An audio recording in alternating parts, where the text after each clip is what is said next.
পড়ে মাটিতে, আর সেই শব্দের মাঝেই যেন শোনা যায় শৈশবের ডাক। মানে শুধু ফল তোলা না, এটা মানে প্রকৃতির সঙ্গে একটু সময় কাটানো। বড়ই গাছে আজ যেন সত্যিই নতুন এক উৎসব বসেছে।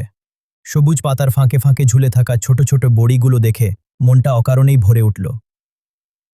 এগুলো শুধু ফল না, যেন বছরের প্রথম হাসি। এই গাছটা আমাদের বাড়ির পাশেই দাঁড়িয়ে আছে বহু বছর ধরে।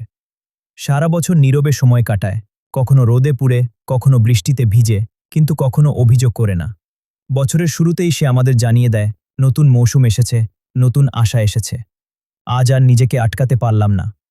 হাতে ঝুড়ি নিয়ে গাছের নিচে দাঁড়িয়ে গেলাম। কচি বড়িগুলো ডালের সঙ্গে লুকোচুরি খেলছে। একটা একটা করে বড়ি পাড়া শুরু করলাম। কচি, টাটকা বড়ি, হালকা টক গন্ধে চারপাশ ভরে উঠল। ডাল ছুলেই গাছটা একটু নড়ে ওঠে, পাতা ঝরে পড়ে মাটিতে, আর সেই শব্দের মাঝেই যেন শোনা যায় শৈশবের ডাক।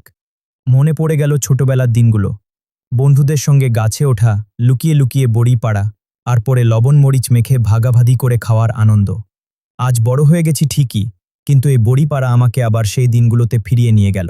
গ্রামের এই বড়ই পাড়া মানে শুধু ফল তোলা না, এটা মানে প্রকৃতির সঙ্গে একটু সময় কাটানো। ব্যস্ত জীবনের মাঝখানে হঠাৎ থেমে যাওয়া, মোবাইল, নেট সবকিছু ভুলে নিজের শেকড়ের কাছে ফিরে যাওয়া। ঝুড়িতে কিছু বড়ি জমল, আর কিছু বড়ি রেখে দিলাম গাছে। আরও বড় হবে, আরও মিষ্টি হবে। কারণ প্রকৃতি আমাদের শেখায়, সবকিছু একসাথে নিতে নেই, ধৈর্য ধরতে হয়। এই প্রথম বড়ই জানিয়ে দিল, সামনে আরও সুন্দর দিন অপেক্ষা করছে। আরও ফল আসবে, আরও স্মৃতি তৈরি হবে। প্রকৃতি এমনই, অল্প অল্প করে সুখ দেয়। শুধু দেখার চোখ থাকতে হয়, আর সময় করে পাশে দাঁড়ানোর মন থাকতে হয়।